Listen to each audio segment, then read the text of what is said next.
For giving out their positive energy for this wonderful event. I've been pretty much part of the Green Festival family for about 4 years now.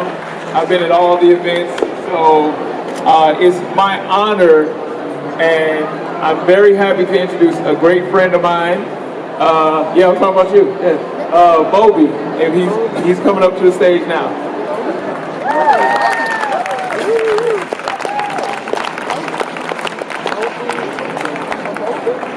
Hello. Hi, everybody. Hi. Hello. I just got to take all this stuff out of my pockets.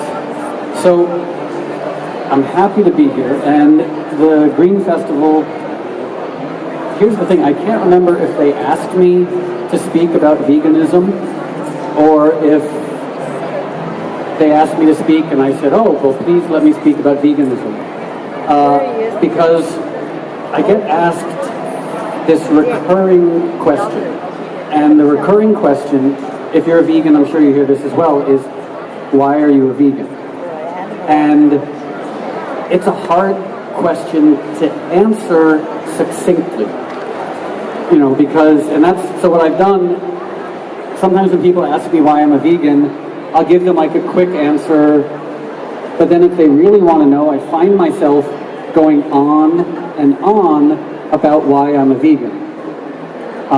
Which I guess if someone asks, it's okay to go on and on, even if I see that their sort of like eyes are glazing over and they're falling asleep while I'm talking to them. But the thing about veganism, as you might know, well, let's say not even veganism, but animal agriculture, is the consequences of animal agriculture are so far-reaching and so profoundly damaging that, like, when you try and explain it to people, they look at you as if you must be lying. Because I maintain that there is really not one thing that has more negative consequences, not just for animals, but for humans, for the environment, sort of for the future of life on this planet. Like, animal agriculture affects every last aspect of it. I even wrote down what those things are, because I'm professional, I have notes. So, first and foremost, the reason that I'm a vegan is the sort of the very self-evident one, and it's probably why many of us are vegans, which is I love animals. And I existed in this paradoxical state when I was growing up. I grew up in suburban Connecticut. I was poor white trash, and I loved animals. You know, we had rescue dogs and rescue cats and rescue iguanas and rescue hamsters and rescue gerbils and rescue mice. And I loved our rescue animals. Like, I liked the rescue animals more than I liked any of the people I knew. But I existed with this paradox, which was loving animals unconditionally and eating animals. And somehow, neurochemically, those two things, even though it's an egregious paradox, those two things coexisted in my adolescent suburban brain, where I would go home and pet my cat, the rescue cat, or pet the dog, and then go to Burger King. And somehow it just never clicked that those two things might be related. And then I had this experience when I was 19, which was a very long time ago. To put it in context, a young Ronald Reagan was in his first term in office. And I was petting a rescue cat of mine named Tucker. And I feel weird using possessive terms, because animals cannot be ours, but bear with me. So I was petting Tucker the cat, who I had rescued when he was a tiny little baby. And I loved this cat so much. And I looked at Tucker, and Tucker had two eyes, a central nervous system, and an incredibly profound emotional life. Like, Tucker had a sense of humor, and he was kind and playful, and Tucker also, like all living things, wanted to avoid suffering. And something happened in that moment when I was petting Tucker the cat, where I suddenly realized I extrapolated, or had like a neurological connection, where I suddenly realized that every creature with two eyes and a central nervous system was just like Tucker the cat, in that every creature had a rich emotional life, and a central nervous system, and a desire to avoid pain and suffering. So in that moment, I became a vegetarian, even though I didn't really know what that meant, because in suburban Connecticut in 1984, there weren't too many vegetarians. And then a couple of years later, I became a vegan. So I've been a vegan now for 29 years. And, thank you. And so that's the core of my veganism and my animal activism. It's just a love for animals, but not just a love for animals when they're being nice to me. You know, the love for animals has to be unconditional and extend to all creatures, I believe. You know, even the ones who aren't all that interested in us. There are a lot of animals who really are not built to love people, but they deserve our protection just as much as dogs, cats, etc. And because our brainstem, it's the thing that we have in common with just about every living thing on the planet. Our brainstem, that's where deep atavistic fear resides. So whether you're a crocodile, even an insect, or some adorable fuzzy creature, we all share that brainstem. And that, I think, like if you could build a creature that didn't have the capacity to experience fear and pain and suffering and loneliness and despair, then maybe you could subject that creature to factory farming. I have no idea. I still think it would be ethically questionable. So that was my first reason for becoming a vegan, was my love of animals. But then, as I'm assuming also happened with a lot of people here, once I became a vegan, I started hanging out in bookstores, like the Bodhi Tree and health food stores. And I guess when I was around 20 years old, I got Diet for a New America by John Robbins, if anyone's read that.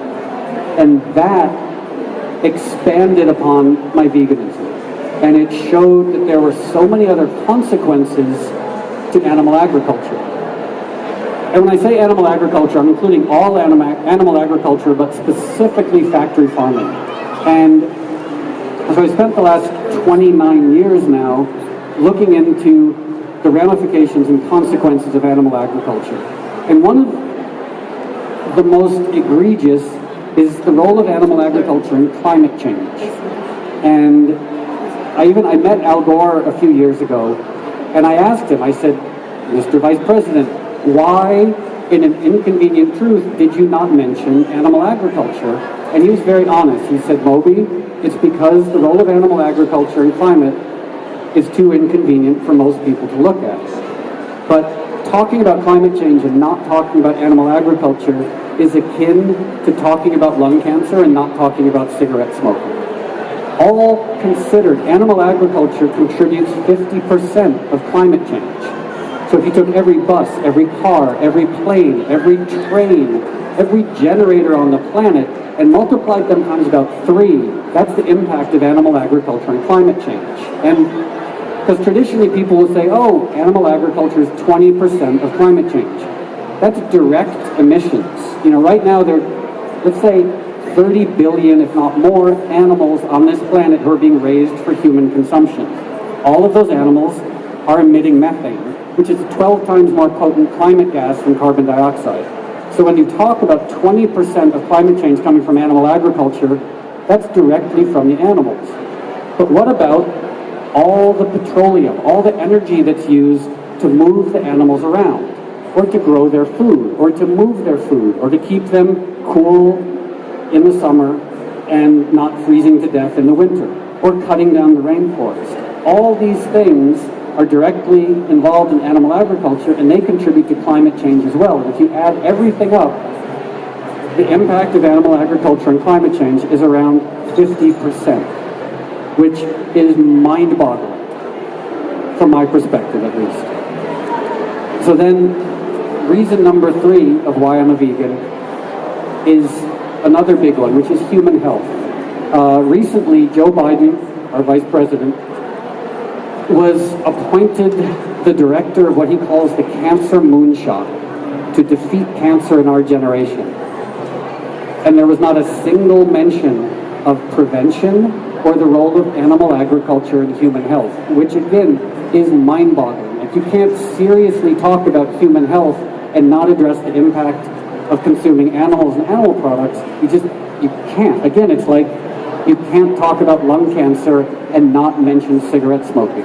So there's a nice round number that I like to use, because in some cases it's a little more, a little less.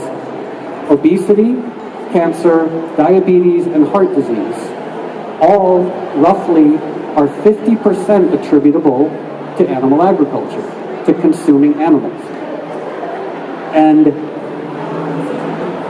so there's another aspect to that that is also mind-boggling. And I get a little worked up and a little emphatic when I'm talking about this, because not just is it stupid and egregious, it also results in the suffering and death of tens of billions of animals. And the thing that is, for me, like the biggest kick in the teeth to all of this is the fact that animal agriculture is subsidized by our tax dollars. Subsidized to the tune globally of around $1 trillion a year. That's direct subsidies to farmers, but also subsidizing oil, roads, grain, soy, wheat, water. Every aspect of creating animal products is subsidized by our tax dollars. I put out a book a few years ago called Gristle. It's not the happiest book in the world. And I did a book tour for it. And the question I was asked the most was, it was sort of like a gotcha question. People would ask me like, well, you're a limousine liberal from Los Angeles. Of course you can afford to be vegan. What do you say to a family of 4 in South Central who are trying to feed, trying to be vegetarian or vegan? What I say to them is stop subsidizing animal products. Because a family of 4 going to Burger King, if there were no subsidies applied to what they were eating, their meal would cost around $80.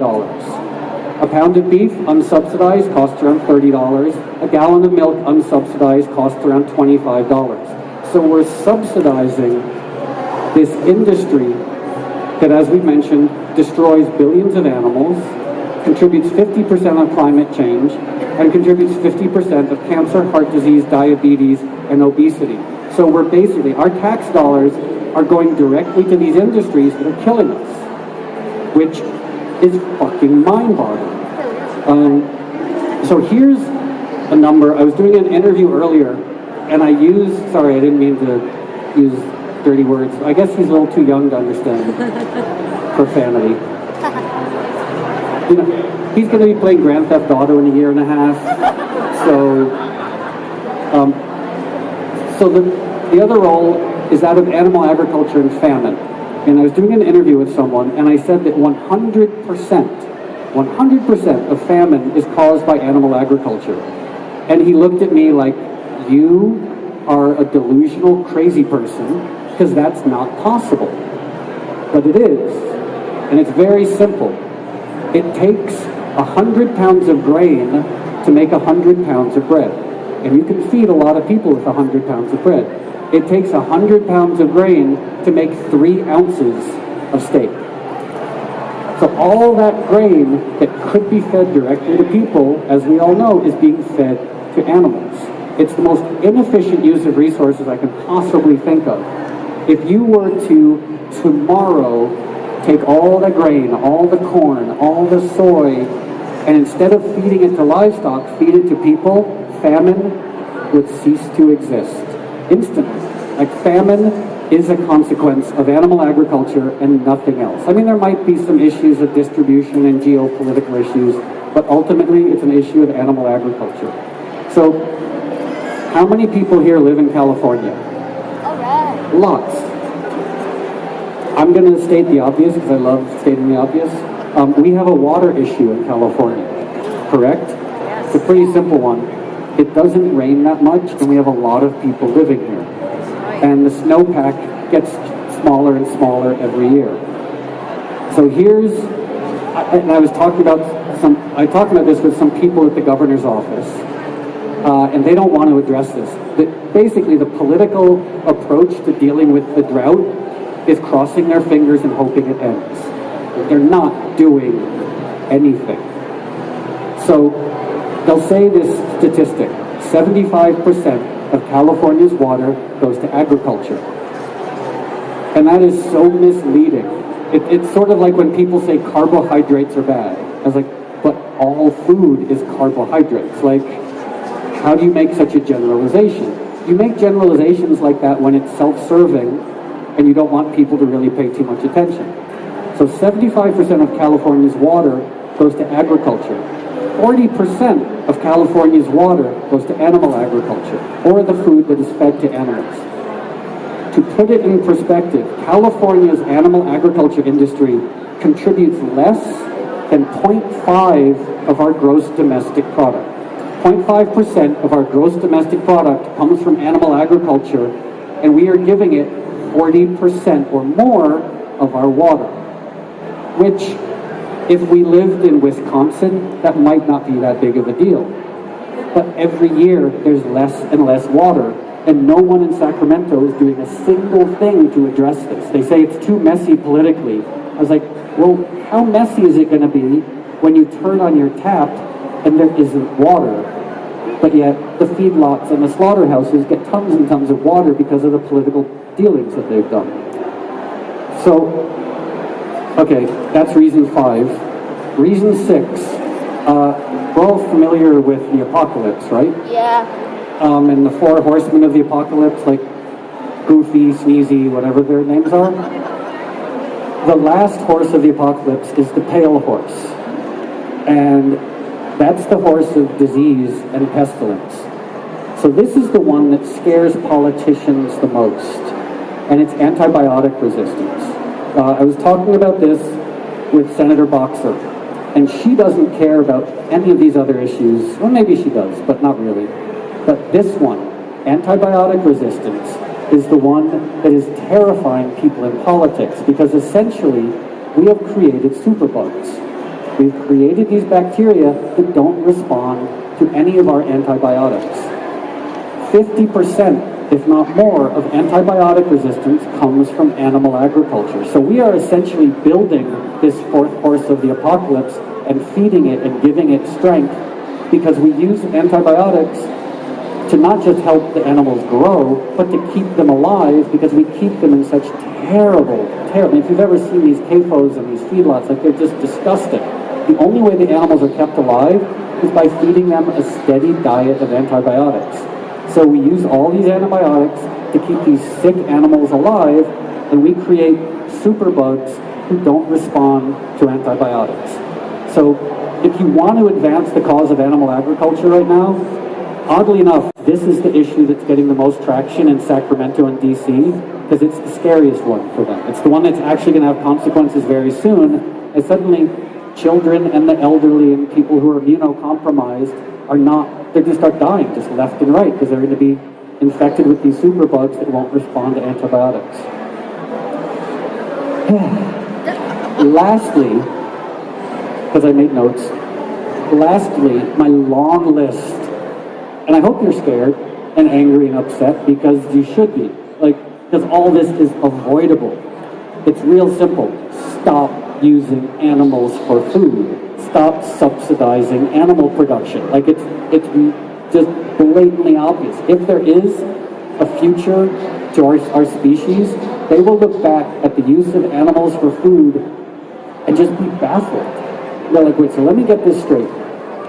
You subsidize the industry that led to the death of 100 some odd billion animals a year, that decimated the climate, that decimated human health, that created famine, that used tons of water, that created superbugs, and then lastly, that was destroying the oceans and the rainforests. If you saw the movie Racing Extinction, they were talking to a climatologist in Racing Extinction, and there's a climatology cliche. They say, if you take 2 breaths, the first breath of oxygen comes from the land, and the second breath comes from the oceans, meaning the oceans produce 50% of the oxygen on this planet. We're killing the oceans. With carbon dioxide and methane, we're acidifying the oceans, and it's killing the creatures who are making the oxygen we breathe. We're also cutting down the rainforest. 90% of rainforest deforestation is done either directly for livestock grazing or for the feed that's fed to livestock. So we're cutting down the rainforests, and we're acidifying the oceans. We're eliminating our source of oxygen. what happens when oxygen isn't here anymore? We can live without a lot of things. You cannot live without oxygen. Already, oxygen reserves on the planet in the last 100 years have started going down. This is actually, for me, selfishly, the scariest one. At some point, thanks to animal agriculture, we're all not going to be able to breathe. Which is so terrible. I don't even know how do you process it? I can't process the rest of it, but that our stupidity, subsidizing an industry, again, 50% of climate change, 50% of obesity, cancer, diabetes, heart disease, 100% of famine, 40% of water use, 50% of antibiotics, 90% of rainforest deforestation, 50% of ocean acidification, and we subsidize all of it. And the thing is, we live in a culture, as you might have noticed with Trump supporters, where people don't like the truth. They like fiction. They like the idea that you can eat junk food and not have erectile dysfunction and get cancer and die of obesity. They like the idea that you can let people walk around with guns and it's not going to be a health hazard. They like all these falsehoods. They like the idea that a sociopath, racist, misogynist like Donald Trump, who has a string of failed businesses, is somehow going to be a decent president. People don't want to deal with consequences. It's a sad, as a recovering alcoholic, I spent many years not wanting to deal with consequences. But the problem with consequences is you either deal with them while you can, or they destroy you. And the consequences of animal agriculture are destroying us in so many different ways. And it's all our choice. It's all our volition. We elect politicians who give more and more subsidies to animal agriculture. So, okay, I hope I haven't bored you too much with my long apocalyptic list of why life on Earth is going to end as we know it. It's a beautiful day outside. Let's think. Any questions? Do we do Q&A? No one told me anything. Yes? Yes, sir. Uh-oh, I swore in front of you. I'm sorry. It's all good. Okay. So you're saying how we're all destroying the environment, the oceans. For the kids, for a lot of the adults, they're not gonna be here when all this apocalyptic stuff, like you're saying, is gonna happen. It's more us that's gonna be there. So, are you saying that all the humans, all the adults that are destroying the planet, are they just leaving the mess for us to clean up? By the way, I think I'm talking to a future president of the United States. That was amazing. I've never, how old are you? I'm 12. You're 12? I'm 51. I have never been that clear-spoken and confident in my entire life. Thank you. So the question is a very valid one. Are we adults leaving 12-year-olds and young people a world that will be uninhabitable? Nothing would make me happier than to say, no, that's not the case, but yes, that is the case.